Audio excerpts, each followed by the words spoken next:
इथं मी 2 वाटी सारखा मैदा घेतलाय, तुम्ही बघू शकताय। इथं मी 1 चमचे सारखे ओवा घेतलाय, त्याला छान असं हाताने क्रश करून टाकायचं आहे। आणि इथं 1 चमचे सारखं मीठ टाकते, तुम्ही बघू शकताय। इथं मी पाव वाटकी सारखं तेल टाकते आहे। छान अशी आपली कचोरीचं जे पड असतं वरचं ते खूपच खुसखुशीत येईल, तुम्ही बघू शकताय। आणि छान असं मिक्स करून घ्या, तुम्ही बघू शकताय। आपलं पीठ छान असं झालेलं आहे। आता आपण कडक थोडं पीठ मळायचं आहे, आपण याला रेस्टला ठेवायचं आहे, तुम्ही बघू शकताय। इथं मी वाटाणे आणि बटाटे बाफून घेतले आहे। आता आपण बटाट्यांना मॅश करून घ्यायचं आहे। आता आपण कढाई ठेवली गरम करायला, तेल टाकायचं आहे आपण थोडंसं। आता आपण थोडं जिरं टाकायचं आहे, अख्खे धने कुटलेले ते टाकायचे आहे। छान असं परतून घ्या। आता बारीक चिरलेले कांदे टाका,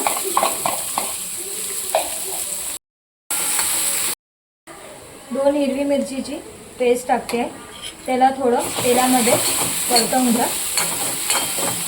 आता आपण बाफलेले वाटाणे टाकायचे, अर्धी चमची सारखी हळद टाकायची आहे, तुम्ही बघू शकता। 1 चमची सारखी तिखट टाकते आहे, 1 चमचा सारखं धना जिरा पावडर, अर्धी चमची सारखी गरम मसाला। छान असं परतवून घ्या। स्वादानुसार मीठ टाकायचं आहे, छान असं मिक्स करून थोडी बारीक चिरलेली कोथिंबीर टाका आणि अर्धा लिंबू पिळायचा आहे। छान असं मिक्स करून घ्या। शकताय आपलं मिश्रण स्टफिंग किती छान दिसत आहे। आता आपण याला थोडं थंड करायला ठेवायचं। कचोरी सोबत खायला छान अशी वेगळी पद्धतीने चटणी बनवतोय, त्याच्यासाठी आपण 2 वाटी सारखं पाणी टाकायचं आहे मिक्सर जारमध्ये। लसूण आणि मिरची अद्रकची थोडीशी पाणीमध्ये पेस्ट टाकायची आहे, 1 चमचा सारखं बेसन टाकायचं आहे, स्वादानुसार मीठ टाकायचं, थोडीशी साखर टाकायची आहे, थोडीशी आपण हळद टाकायची आहे आणि थोडीशी लाल तिखट, तुम्ही बघू शकता। तुम्ही इथं काश्मीरी लाल मिरचीचा पण वापर करू शकता।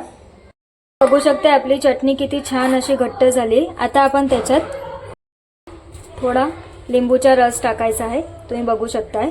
थोडी आपण बारीक चिरलेली कोथिंबीर टाकायची आहे आणि छान असं मिक्स करून घ्या।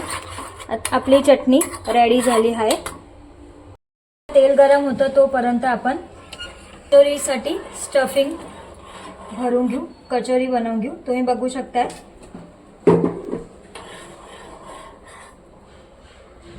आता आपण बटाट्याचं स्टफिंग भरायचं आहे आणि छान असं तुम्ही बघू शकताय।